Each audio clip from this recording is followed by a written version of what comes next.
এখানে আসলে যখন বন্দী হিসাবে জেলখানে কেউ যায় তখন ফ্যামিলির বাইরে কেউ দেখা করতে পারে না। এটা হচ্ছে গভর্নমেন্টের রুলস এবং কারা কর্তৃপক্ষের রুলস।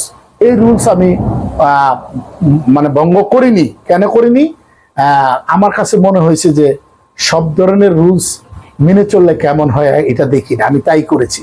শুধুমাত্র আমার কলেজের যে বন্ধুরা ওরা 10-12 জন একটা বিশেষ সাক্ষাতে ওরা আমার সাথে দেখা করেছিল। যে বন্ধুগুলো আমার প্রাণের বন্ধু, আমার নটরডেম কলেজের যে বন্ধুগুলো, সেই বন্ধুগুলো আমাকে দেখা করতে গিয়েছিল। ওরা 12 জন গিয়েছিল এবং অদ্ভুত সেই দিন মনে হয়েছে যে আমি আসলেই কারাগারের ভিতরে নেই এবং কারাগারের গল্প ওরা শুনতে চেয়েছে। আমি ওদেরকে বলেছি যে সিদ্দিকুর রহমান কারাগারের ভিতরে কেমন আছে।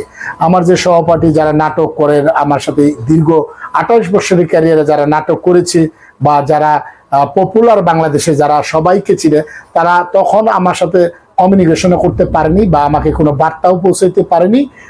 তবে বের হওয়ার পরে অনেকেই ফোন করছে এবং তারা দুঃখ প্রকাশ করেছে। আমি তাদেরকে বলছি দুঃখ প্রকাশ করার কিচ্ছু নেই, কারণ আমি ওরকম একটা সিচুয়েশনে ছিলাম।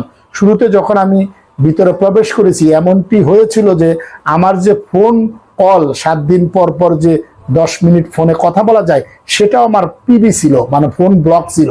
পরবর্তীতে কোর্টের মাধ্যমেই সেটা আমাকে ওখানে ফোনটা খুলতে হয়েছে যে আমি রাষ্ট্রদ্রোহী কোনো কাজের সাথে জড়িত নই বা এমন কোনো কাজ করব না যেটা রাষ্ট্রের জন্য ক্ষতি হবে।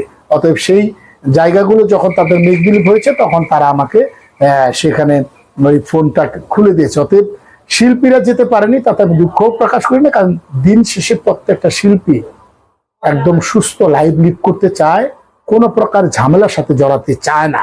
এবং সেই জায়গা থেকে শিল্পীরা দুঃখ প্রকাশ করছে। এতদিনের সহপাঠী, এতদিনের কলিগ, তারা দুঃখ প্রকাশ করেছে যে আমি যেতে পারিনি। আমি বলছি নো, পরিবেশটা এরকম ছিল না তখন। আচ্ছা